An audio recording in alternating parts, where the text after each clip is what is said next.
Hi hello, ഞാൻ aluminium fabrication ടീമിൽ information വീഡിയോയിലാണ് വന്നിട്ടുള്ളത്. അപ്പോൾ അറിയാമെന്നുള്ള സ്കിപ്പ് ചെയ്യുള്ളൂ, അറിയാത്തവർക്ക് മാത്രമാണ്. അപ്പോൾ നമ്മളെല്ലാവരും ഇപ്പോൾ കബോർഡുകളിലും വാൾഡ്രോബുകളിലും കിച്ചൺ ക്യാബിനുകളിലും എല്ലാത്തിലും LED സ്ട്രിപ്പും അതുപോലെ LED ലൈറ്റുകളൊക്കെ ഒട്ടിക്കുന്നതാണ്. അപ്പോൾ ഒന്ന് രണ്ട് സ്ഥലത്ത് ഇങ്ങനെ LED സ്ട്രിപ്പ് ഇളവിയിരിക്കുന്നതുണ്ടായിരുന്നു. അതിന് വേണ്ടിയിട്ട് ടിപ്പാണ്.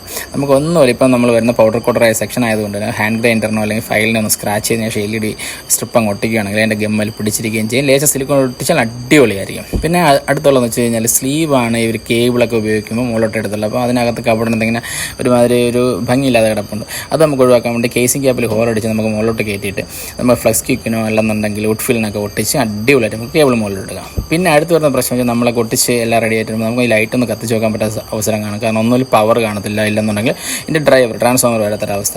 അപ്പോൾ നമുക്ക് നമ്മുടെ കയ്യിൽ എല്ലാവരുടെ കയ്യിലും ഈ മിക്കവാറുള്ള ടൈറ്റർ മെഷീനുണ്ട്, റീചാർജബിൾ. അപ്പോൾ അതിൻ്റെ ബാറ്ററി 12 വോൾട്ട് ആയിരിക്കും. 12 വോൾട്ട് ആണോ ചെക്ക് ചെയ്തിട്ട് വേണം എടുക്കാൻ.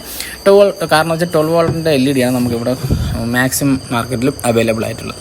അപ്പോൾ നമുക്കിതിൻ്റെ ബാറ്ററി എടുത്തിട്ട് നെഗറ്റീവും പോസിറ്റീവും ചെക്ക് ചെയ്തിട്ട് നമ്മളൊന്ന് കൊടുക്കുകയാണെങ്കിൽ നമുക്കത് ചെക്ക് ചെയ്ത് മനസ്സിലാക്കാനും കഴിയും. പ്രത്യേകം ചെക്ക് ചെയ്യണം. 18 വോൾട്ടിൻ്റെ ബാറ്ററി ഒന്ന് എടുത്ത് LED സ്ട്രിപ്പ് കൊടുത്താൽ അതിൽ അടിച്ചു പോകും.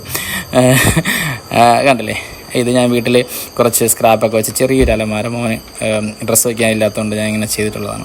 അപ്പോൾ എന്തായാലും വീഡിയോ ഇഷ്ടമായെന്ന് കരുതുന്നു. ഉപകാരപ്രദമായെങ്കിൽ തീർച്ചയായും മറ്റുള്ളവർക്ക് എത്തിക്കാം. അടുത്തൊരു വീഡിയോ കാണുന്നവരെ ബൈ.